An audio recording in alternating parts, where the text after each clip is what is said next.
Nama Om Vishnupadaya Krishna Prasthaya Bhutale Srimati Bhaktivedanta Swami Niti Namane Namaste Saraswati Deve Gauravani Pacharne Nivasesa Sanivadi Paskatyade Satarane Vandeham Shri Guru Shri Yuta Padakamalam Shri Gurun Vaishnavamscha Shri Rupam Sagrajatam Sagana Raganatam Vitam Sam Sajivam Sadvaitam Sadvadutam Parijana Sahita Krishna Chaitanya Devam Shri Radha Krishna Padam Sahagana Lalita Shri Vishakam Vitamscha Panchakalpachubhischa Kripasandabhyabhatapatitanam Pavanevyo Vaishnavebhi Namo Namaha.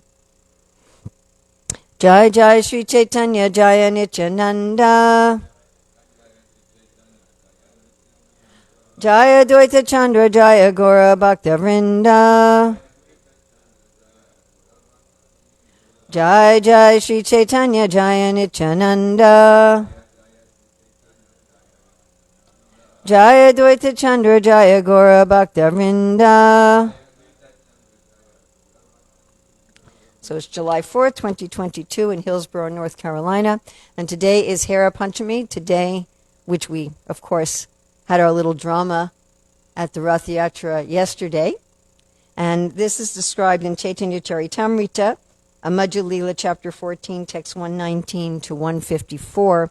And I'm not going to read all of these. I'll summarize and then I'll read a few of them. And then we're going to go into depth from Rupa Goswami, from Bhakti-rasāmṛta-sindhu and Ujjvala-ni into the topics that Mahaprabhu and Swarup Damodar were discussing.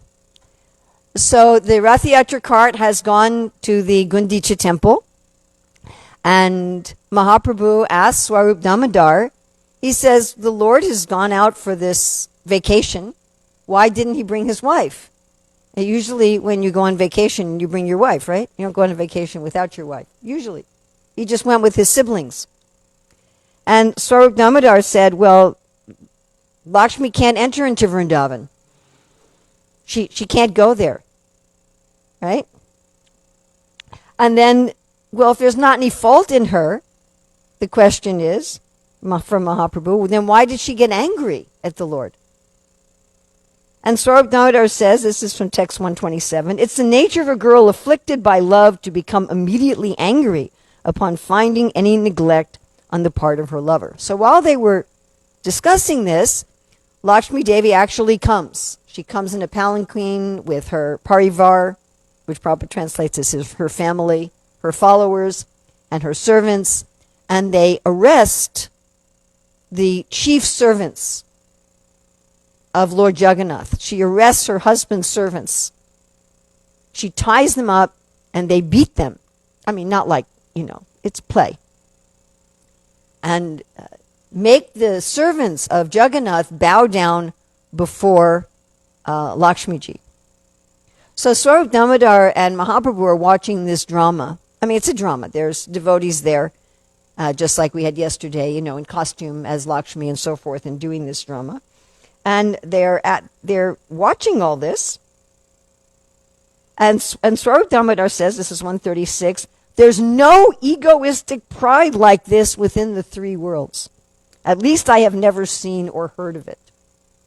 Now, this may seem very astonishing to us because our whole entanglement in materialistic life is due to egoistic pride. So what's egoistic pride doing in the Lord's associates? Right? And Swarup Damodar is saying, well, I heard about Satyabhama getting angry, and I heard about the gopis getting angry. But here he says in 139, in the case of the goddess of fortune, I see a different kind of pride. She manifests her own opulences and even goes with her soldiers to attack her husband. And then, which is the segue to what we'll be talking about today, in text 140, Śrī Caitanya Mahaprabhu said, please tell me of the varieties of egoistic pride manifests in Vrindavan. So that's what we're going to do. Now, some of this is also out of Vrindavan, because we're going to start with Bhakti-rasāmṛta-sindhu. So some of this anger is also displayed in other places. Then first we're going to look at Bhakti-rasāmṛta-sindhu. We're going to look at the secondary sthai bhav of anger. And then we're going to turn to Ujjvala-ni, and we're going to look at the categories of Krishna's beloveds that's described very briefly in the same section of the Caitanya-caritāmṛta by Swarup Damodar. So there's 7 varieties of secondary stai-bhavs. Stai means something that stays, the essential flavor of a relationship. And there's 5 primary ones with which I'm sure most of us are familiar: neutrality, servitorship, friendship, parental, conjugal. And there's also these 7 secondary ones. And this one of anger is described in Bhakti-rasāmṛta-sindhu in the 4th ocean, the 5th wave, text 1 through 33. So the basic understanding of this rasa is when a rati means love, attachment, love. When the love of anger is nourished by the other bhavas, it becomes a rasa. Rasa means a taste. Right? In Ayurveda, rasa is the ultimate product of digestion and the real taste of something. So there are 5 parts to rasa, and we're going to look, Rupa Goswami looks at each of these 5 parts. So we're going to look at the 5 parts of the anger rasa. And the first is the vibhava. That's what stimulates this rasa of anger. And this has 3 different subcategories. The first is the vishaya. Who are you angry at? What's your object of anger? So for this rasa, this taste of spiritual anger, there can be 3 possible objects. You can be angry at Krishna, which is, of course, what Swarup Damodar and Mahaprabhu are talking about, and we'll get into much more detail about that later. You can be angry at your friends, and you can be angry at people who are unfriendly. So to look at more categories of this, when is a devotee going to get angry at Krishna? So the women are going to get angry at Krishna when they feel Krishna has cheated their friend. The older women are going to get angry at Krishna when they see that Krishna has some improper behavior. When are people going to get angry at those who are friendly to Krishna? When they think they're inattentive to protect him, when they rashly send him into danger, or when they're angry at Krishna unnecessarily. So this also is something that happens between the gopis.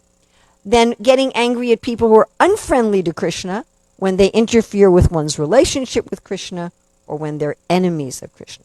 Now the next category of vibhava is the ashraya. Who is the shelter for this mood?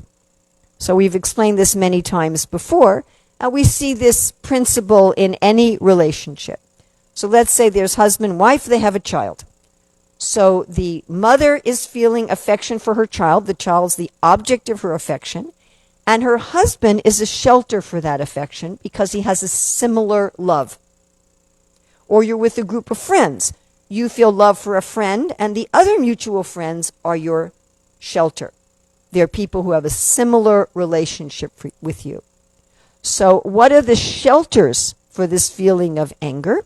Most of the shelters are the young women or the elderly women. Most of them are women. So when we're talking about anger towards Krishna, the shelter or the ashraya for this rasa is generally the women. If we're talking about being angry at your friends or your enemies of Krishna, then that can be anyone. All right, so some examples of these ashraya. Here is being angry at Krishna when he's cheated your friend. So Radha, why were you so much in love with the lusty cowherd Krishna covered with so much deceit? So this sounds like anger at Radha, but it's not. This is anger at Krishna being exhibited by one of Radharani's friends because Krishna wasn't being very nice with Srimati Radharani. Now here's an example of ashraya of older women with Krishna when they see Krishna associating with young women. Oh, you thief of young girls' properties, I can distinctly see the covering garment of my daughter-in-law on your person. Now, why would one become angry at friendly persons? If they're inattentive to protect Krishna, if they're rash at taking Krishna into dangerous situations, or jealousy that makes them unnecessarily angry at Krishna. So these are the 3 times you'll have loving anger towards your friends. So when someone's inattentive, the example here is Rohini, who got very angry at Mother Yasoda for tying up Krishna and putting him in danger of the falling trees. Then we have Mother Yasoda, who got very angry at the cowherd boys for taking Krishna into the Talavan forest and putting him into danger. So this is, again, getting angry with friendly people. And here's an example which is very much related to what we're discussing today. "Oh, Radha, go away. I am burning up just being near you. Though the peacock feather in Krishna's hair touched your toes when he bowed down to you, you were still red-faced with anger." So this is being angry at a friend who's angry at Krishna. Do you all follow that? Your friend's angry at Krishna. You're like, why are you angry with Krishna? Okay. Now here is anger at unfriendly persons.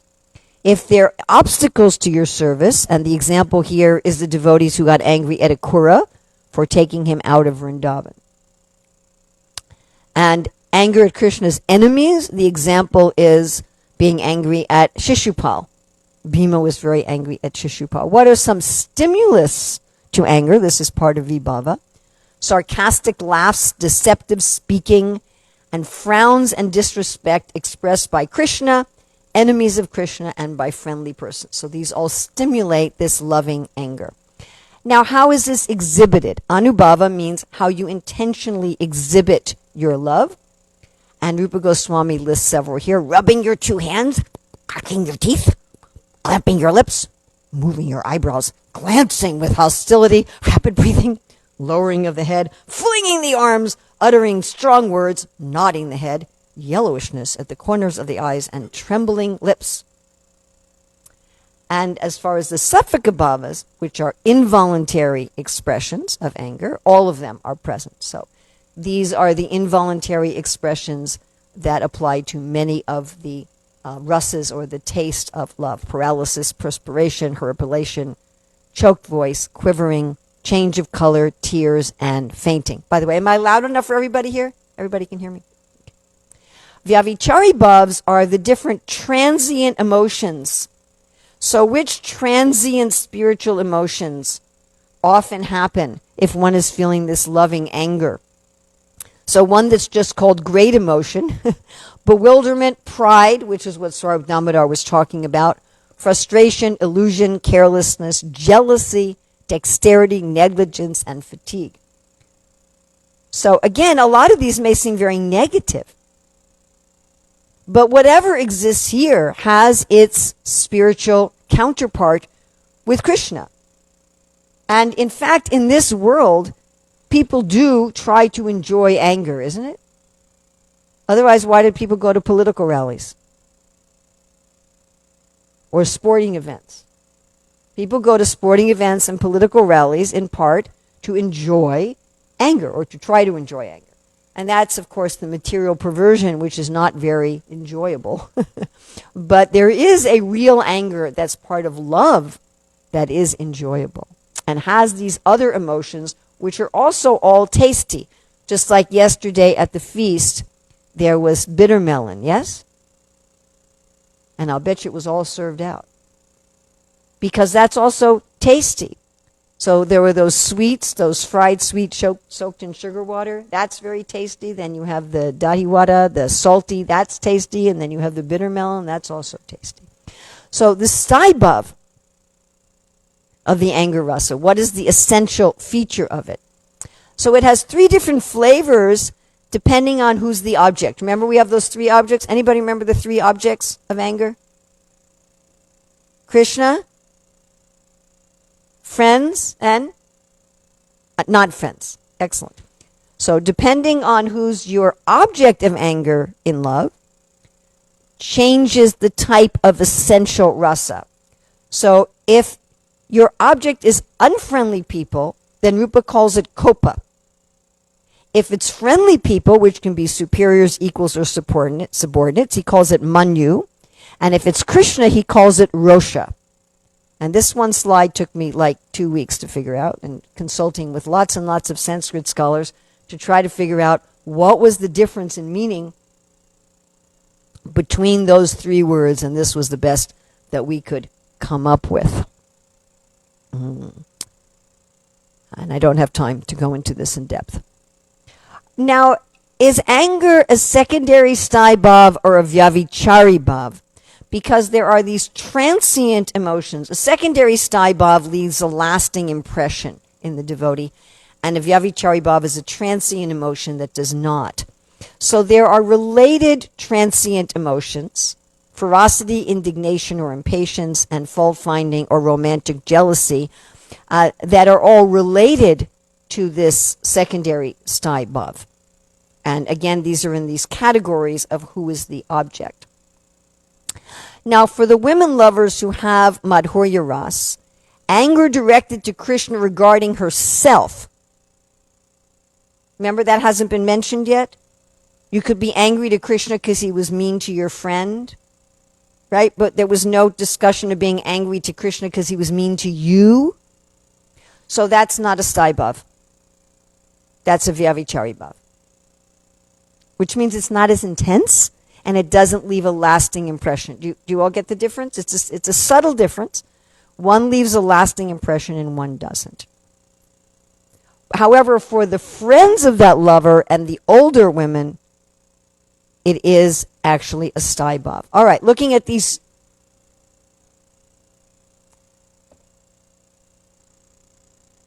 Well, sthāyi means something that stays. It doesn't go away. It's like part of you.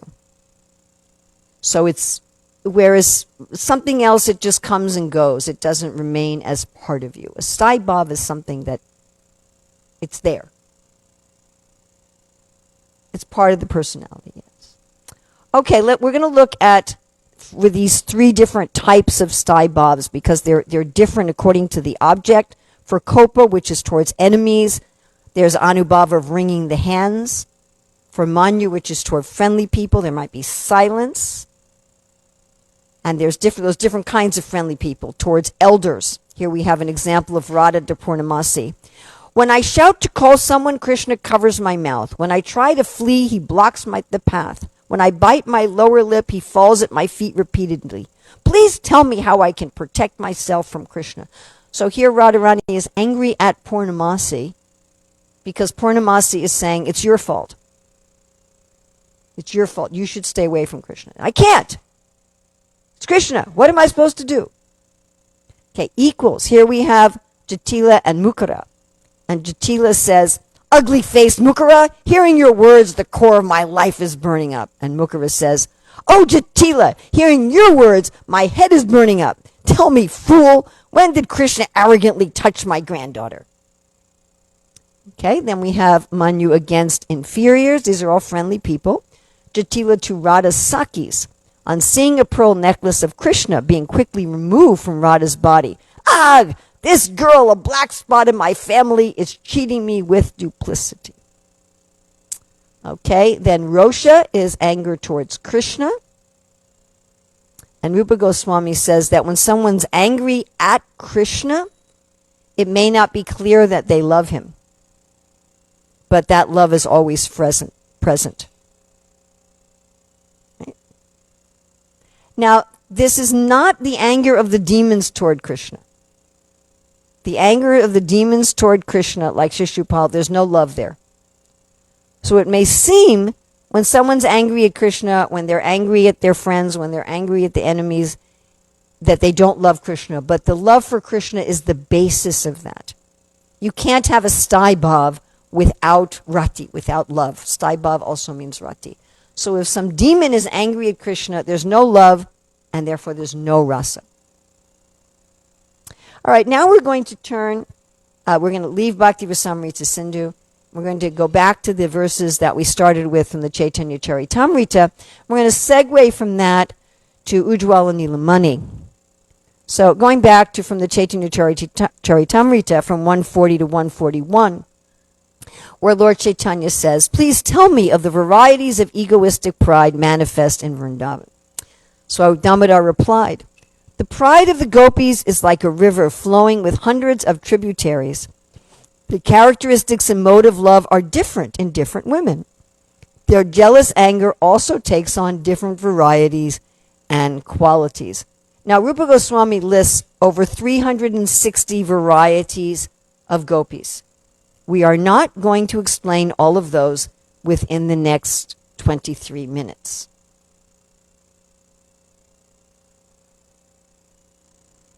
So Damodar says in 143, there are three types of women experiencing jealous anger: Dhira, Adhira, and Dhir Adhira. So Dhira means sober, Adhira means restless or not sober, and Dhir Adhira, they're a little of both. Then in verse 149, Swarup Damodar talks about the Mugdha, Madhya, and Pragalbha. He also talks about another three categories, but that's not in relationship to anger, so we're not going to be discussing that today.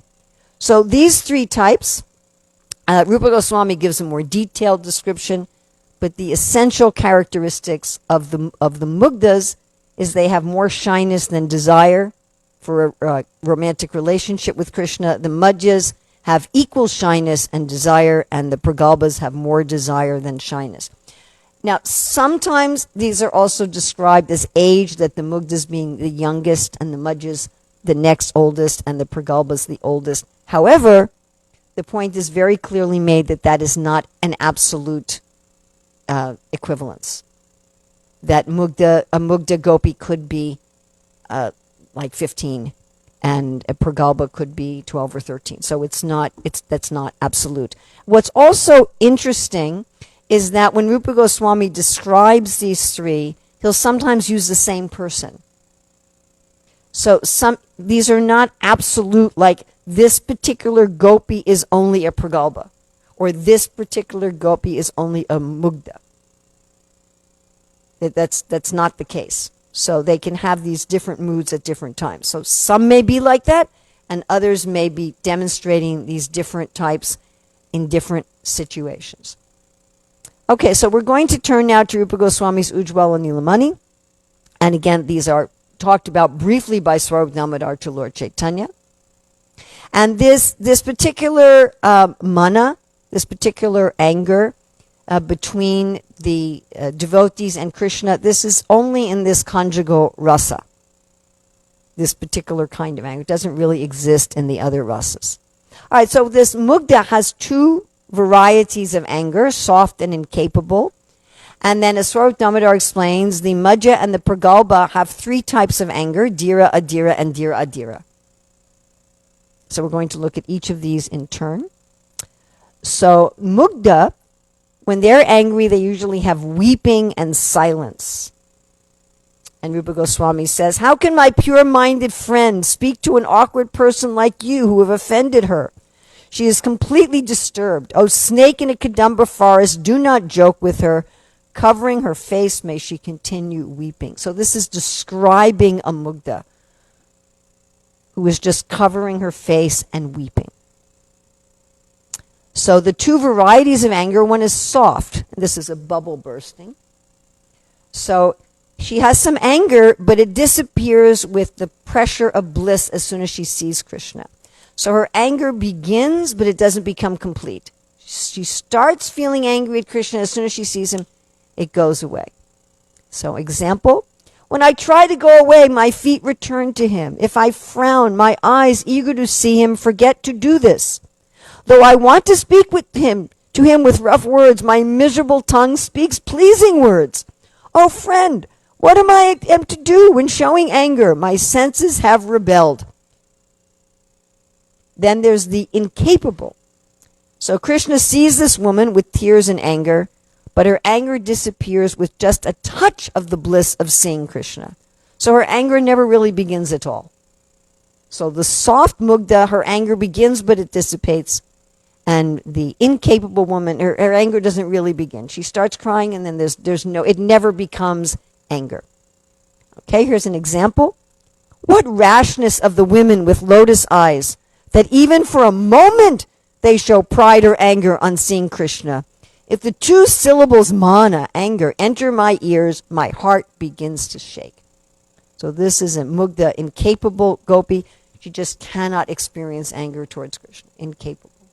By the way, Swarup Damodar mentions that each of these types of gopis fills Krishna with delight. So Krishna relishes each of these different types of personalities. All right, now we're going to move to the Madhya category. This is again the category of gopis with equal shyness and desire. And here's the Madhya-līlā, the Madhya sober. She derides her offending lover with crooked words. And here's an example. O Master, it is suitable that you, having a red and blue body, since all your limbs are covered with kaliriyam and red lac, are marked with digits of the moon. But I see one fault, O Lord of the animals. You have not come with your respected Parvati as half your body. All right, can you figure out what she's saying here? She's saying you're Shiva. She's saying you're Shiva. Oh, you're Shiva. But if you're Shiva, where's Parvati? And why is she calling him Shiva? Because he's marked with a moon, which is the marks of nails, and red and blue, because he's marked with cosmetics. So she's very indirectly saying, you're marked with the cosmetics and marks of another girl. But instead of saying that, she says, oh, you're Shiva. Where's Parvati? So Adira rejects her lover with cruel words in her anger. The necklace you wear has been the companion of the raised breast of a great host of girls, and it is now clearly glorifying your nighttime pastimes with them. Your mind has been cheated by a rascal gopi. Oh, noisy liar, jingling like a bell, leave here at once. It is not proper for you to stay here. So that was quite the opposite, right? Yes? The Dira and the Adira. Now then there's ones who are mixed. They're half Dira and half Adira. So they're mixed with harsh words and crying. The harsh words is the Adira and the crying is the Dira. Yes? So some of the Madhyas, Dira Adira, they're more on the Dira side. So here's an example of that. My dear prince of the cowherds, do not make me cry. Go, go! The queen of your heart will become angry. In other words, the other gopi. She'll be angry if you're staying with me. Today, decorate her feet whose unguents were stolen from her feet by your crown and flower garland. Just saying that the colors from her feet got on your crown and your flower garland, so go put them back. And don't make me cry. So don't make me cry is the Dira part, and go take care of her is the Adira part. Okay, so now we have the Madhyama Dira with more Adira qualities. And this is very similar, but it's a little different. Go at once to the queen who can fulfill your desires. Continually serve her and attain her mercy. In this way you can enjoy her remnants. Place the red lac from her feet on your head. Make your mouth glisten with the remnants of betel nuts chewed by her. Decorate your neck with the spotless flower garland that has become the friend of her flower bud breast. So we see here a little Dira in that she's not very harsh. Yes? The Adira was just, the plain Adira was just harsh. Now we go to the Pragalpa.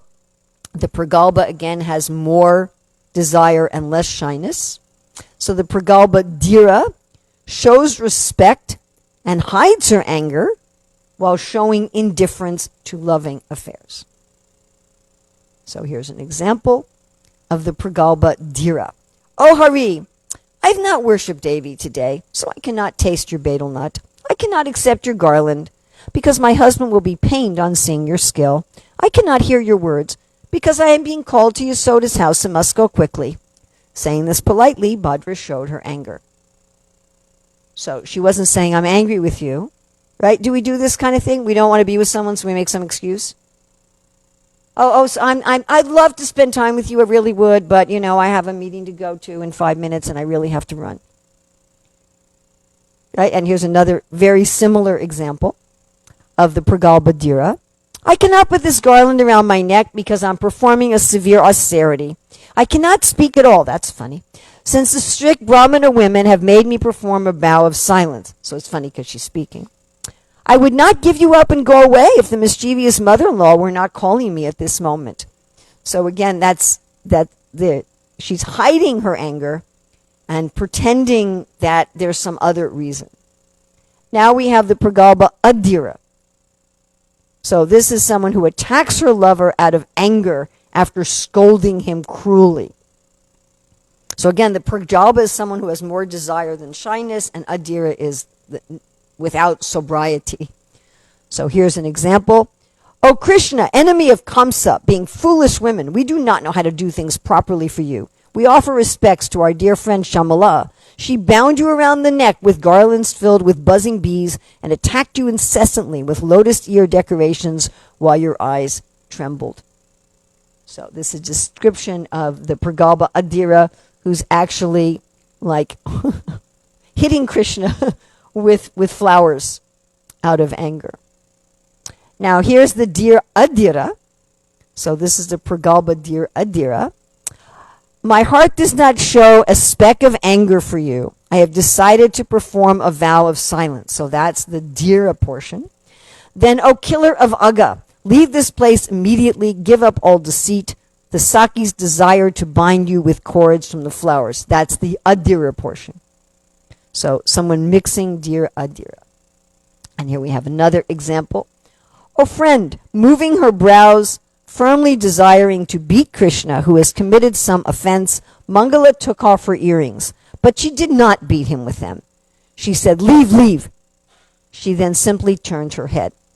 So she was going to hit him with her earrings, which is the Adira, but then instead of doing that, she just turned her head and said, leave, leave, and this was her Dira. So, of course, Srila Prabhupada in his translation of Caitanya-caritāmṛta explains a lot of this in brief in this conversation between Swarup Damodar and Sri Chaitanya Mahaprabhu. And Rupa Goswami takes these topics that are in the Caitanya-caritāmṛta and expands them into the Bhakti-rasāmṛta-sindhu and the Ujjvala-ni laman. So I also wanted to talk a little bit about anger in general in this world. So anger in this world, trividam narakashedam, right? Dwara nasa manatmana kama krodas tata lobas tasmade tvayam tvajet. So anger in this world, Krishna says, is one of the gates to hell. And he says every sane man should give it up. Now Prabhupada says that we can be angry if someone blasphemes Krishna or blasphemes the devotees. That is a proper use of anger.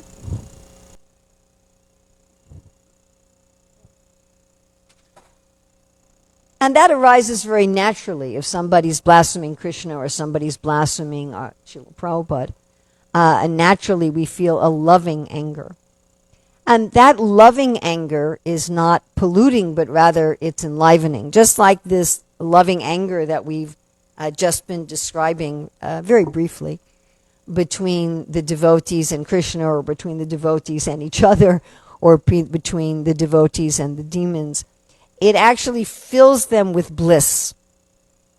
It fills them with joy. It fills them with happiness. It fills them with enlivenment. It's purifying. But generally anger is polluting. And it's literally polluting. Anger fills our body with chemicals that are designed to help us fight or run away from an enemy. Yes, that's what they are. I read a story many years ago of this professor and his adult daughter. They were traveling in France, and some thieves surrounded them in the marketplace and attacked them. And although he had no training in martial arts, he felt suddenly so angry that he was able to defeat all of these, even though he already had a grown daughter. He must have been about 40. So he was able to defeat all of these thieves and get his wallet back. And it so fascinated him, he ended up writing a whole book about anger, about rage.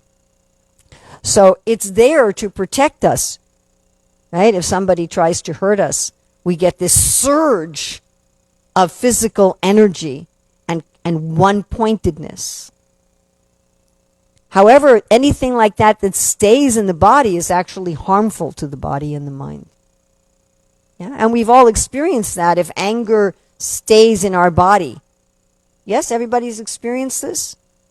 You get angry, and instead of it dissipating after a few seconds after you've thrown your enemy up in the air and rescued your wallet, but if it's still there hours later, or days later, or weeks later, you can't digest your food, you can't think straight, You can't fight off disease. Maybe you can't sleep.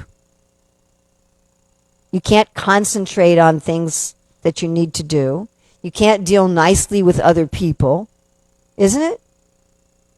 Right? Kind of feel like you got sandpaper everywhere in your body. It's very polluting.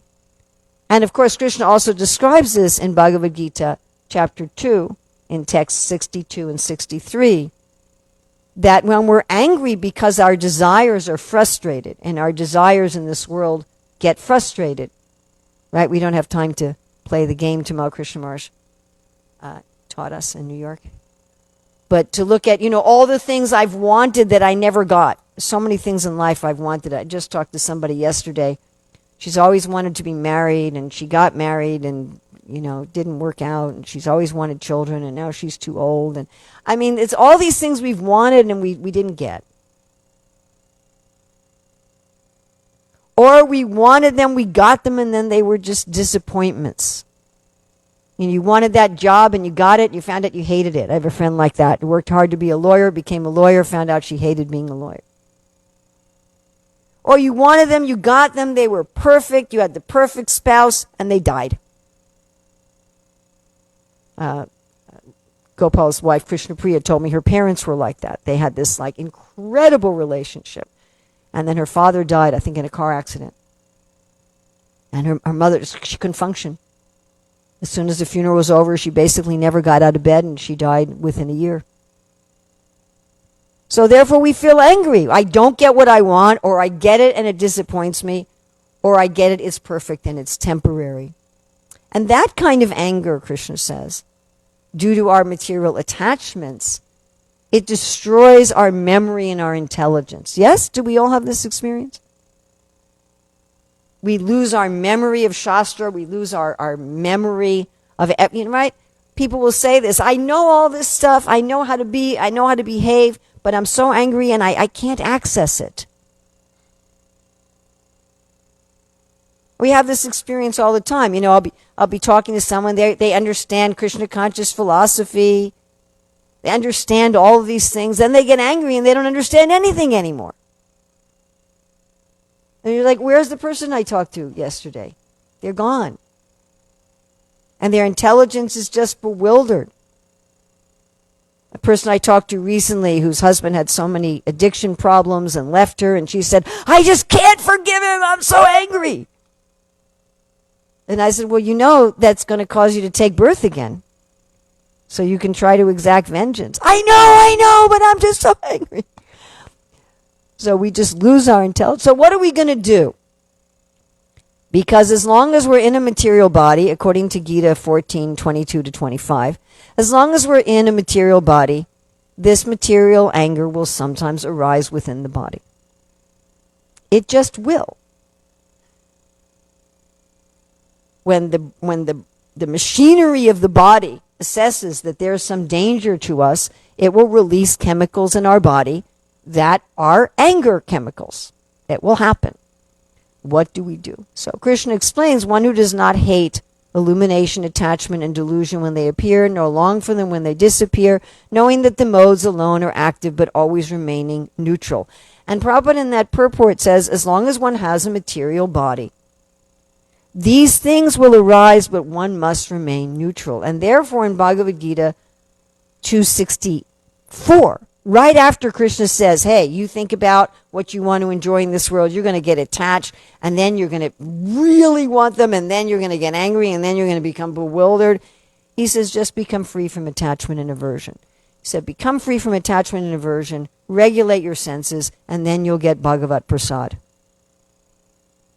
Which doesn't mean the Dadiwadas yesterday. It means that you'll get it might mean that too, but one will get the mercy of God. He will help us. If we just step back and say, oh, of course there's anger that's going to go through this body and mind sometimes. It's just the nature of the world. It's the nature of the body and mind. It's actually hardwired there for the preservation of the body in the presence of enemies. How wonderful the Lord is that He's made facility for the protection and defense of this body, that He's built that in. Just like, I drive a Tesla, and if you go too far to the right, it goes beep, beep, beep, beep, beep, beep, beep. It has a built-in defense system, which is annoying, actually. But, as soon as you do something that it considers unsafe, it beeps at you. And it says, hey, you're doing something unsafe. But we don't have to identify with the chemicals in the body. We don't have to say, I am angry. What a thing to say. I am angry. Just think about that for a moment. M. As if that's our identity. We could say, oh, there's some feelings of anger passing through my body and mind. How interesting. I neither hate them nor desire them. One who does not hate illumination, attachment, and delusion when they appear, nor long for them when they disappear. Hating our anger is aversion. Justifying it and getting into it is attachment. We simply observe. It's just the modes of nature. It's not me. And a very wonderful thing to do when we feel the material polluting anger is to meditate on the spiritual purifying anger. To use our material polluting anger as an impetus to meditate on the spiritually purifying anger of Lakshmi Devi having her associates go and attack Lord Jagannath in the Rath Yatra on this Hera Panchami day. Srila Prabhupada ki jai, Śrī Caitanya Mahaprabhu Swarup Damodar ki jai, Rupa Goswami ki jai, Gaura Premanand.